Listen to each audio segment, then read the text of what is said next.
D'accord? En fait, le but, c'est de se pardonner d'avoir été naïve. D'accord? Et demander pardon aux personnes que vous avez offensées. Le but, c'est ça. D'accord? Et quand vous avez fait tout ce travail-là, ne soyez pas pressé, hein, ça prendra le temps que ça prendra. Quand c'est fini, trouvez la plante, le pourpier, la plante de la grâce. D'accord? Pendant que vous serez en train de faire ce travail-là, c'est comme si vous étiez l'avocat. L'avocat en train de plaider devant le tribunal divin. Si on peut schématiser comme ça. Ou si on peut l'imager comme ça. D'accord? Donc, si ça prend un mois, votre plaidoyer prendra un mois devant le tribunal. D'accord? Et donc, ils vont regarder votre cœur. Si vous si en le faisant et que vous êtes vraiment sincère, vous-même vous vous sentirez un peu plus léger. D'accord? Et quand vous aurez fini, et prenez le bain avec du pourpier. On en trouve partout. Prenez le bain avec le pourpier et si ça marche, si ça a bien marché, le soir, enfin la nuit où vous aurez pris ce bain-là, d'accord, vous-même vous aurez des validations, soit par en songe, des visions, voilà. Vous-même vous aurez une validation. D'accord? Ça, c'est une des vertus de cette plante-là. En tout cas, c'est comme ça que nous l'utilisons au Togo. D'accord? Ça, c'est pour ceux qui veulent travailler sur faire leurs propres soins. D'accord? Bien sûr, en cabinet, en accompagnement, nous passons par des voies plus percutantes, plus faciles. D'accord? Mais je vous le donne. Je vous donne l'astuce pour les personnes qui veulent travailler, qui ne peuvent pas passer en cabinet en soins et qui veulent faire ce travail-là eux-mêmes. D'accord? Et quand vous allez commencer, vous allez voir, il y a d'autres souvenirs qui vont remonter. Si vous le faites vraiment, sincèrement, vous allez voir, il y a des choses même que vous avez oubliées. D'accord? Surtout l'enfance. Avant l'âge de 10 ans, là, il y a plein de choses qu'on a refoulées ou qu'on a oubliées. D'accord? Donc, je reprends la plante. C'est ça qui est le plus difficile.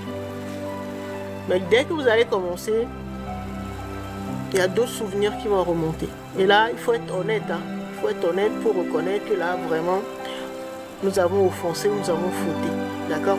Vous le faites pour vous, après, pour votre lignée, après, dans vos relations, donc karma sexuel, et également les événements qui ont eu lieu dans votre pays de naissance, donc le karma territorial.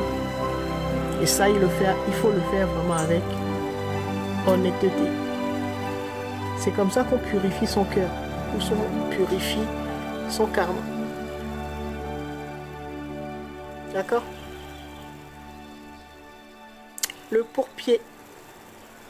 Et s'il y a des Togolais, peut-être pour les récaps, ça s'appelle Aflatovi. Donc, la plante de la grâce. C'est pour convoquer le tribunal divin pour demander à être gracié après avoir commis des fautes. D'accord?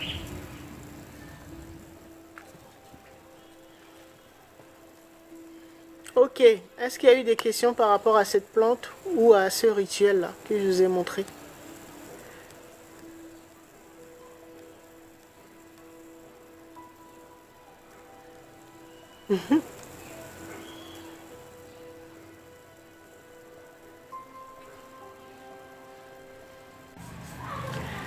Qui a déjà entendu parler de la prophétie de Simon Kimbangu. J'en avais parlé une fois dans un épisode sur le voyage dans le temps, quand on abordait les éléments. Je pense que c'était l'élément, le dernier élément, soit l'élément terre ou le 5e élément. Super. Ok. Alors, pour ceux qui ne connaissent pas, Simon Kimbangu,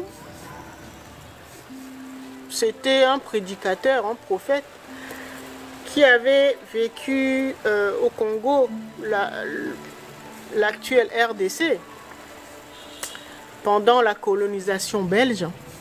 Et donc, je vous disais que il avait accompli des miracles. Plus que, je donnais l'exemple, je le comparais à Jésus, à Jésus-Christ, et je disais que les miracles qu'il avait accomplis avaient dépassé, mais c'était en live, hein, avaient dépassé celle de Jésus-Christ. D'accord. Il y a beaucoup d'êtres comme ça, hein. Ce sont des voyageurs qu'on appelle des voyageurs cosmiques. Nous-mêmes, quand nous allons réussir à nous souvenir de qui nous sommes véritablement, ben, nous sommes capables de faire tout ça, hein. De toutes les façons, les grands maîtres, Jésus-Christ par exemple en avait déjà parlé. Il nous a dit que ben, nous pouvons faire plus que ben, ce que lui il avait accompli. D'accord.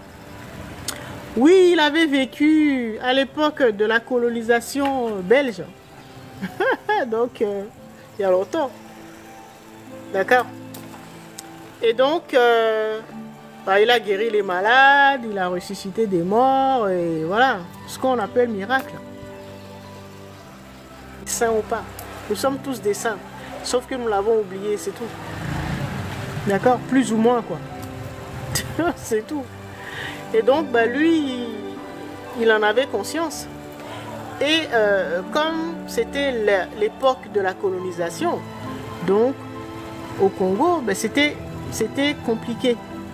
Et donc, il a su donner de l'espoir au peuple congolais et africain, puisqu'il est très connu, hein, mondialement connu. Et dans cette prophétie-là, il disait que il arrivera un moment où l'homme noir, l'Africain, va renouer avec les 3 pouvoirs. Et c'est de ça que je voulais parler aujourd'hui. D'accord. J'avais oublié de préciser, et j'en avais parlé dans les enseignements, que Simon Kimbangu avait le don d'ubiquité. Ça veut dire qu'il pouvait se trouver à plusieurs endroits en même temps. D'accord. Bon. Ça, c'est ce qu'on appelle des super pouvoirs. D'accord. On pouvait le voir dans telle province et en même temps, il était dans d'autres provinces. Ou à un moment, on l'avait emprisonné parce que les Belges ne savaient plus quoi faire. Ils l'ont tué de toutes les manières et c'est comme s'il ressuscitait. Et donc, ils ne savaient plus quoi faire de lui. Donc, on l'avait emprisonné. Et même en étant en prison, bah, il allait enseigner. On le voyait dans plusieurs provinces en même temps. Donc, bon, c'est un autre niveau. Bah, maintenant, vous y croyez ou vous y croyez pas. Voilà. L'être humain, nous sommes capables, si on arrive à s'en souvenir. Puisque nous sommes des facettes de la divinité. Si vous vous en rappelez, bah, de qui vous êtes ou de comment vous fonctionnez, ou les super pouvoirs, les capacités parapsychiques que vous avez pu développer, d'accord, vous serez capable d'accomplir des miracles. D'accord.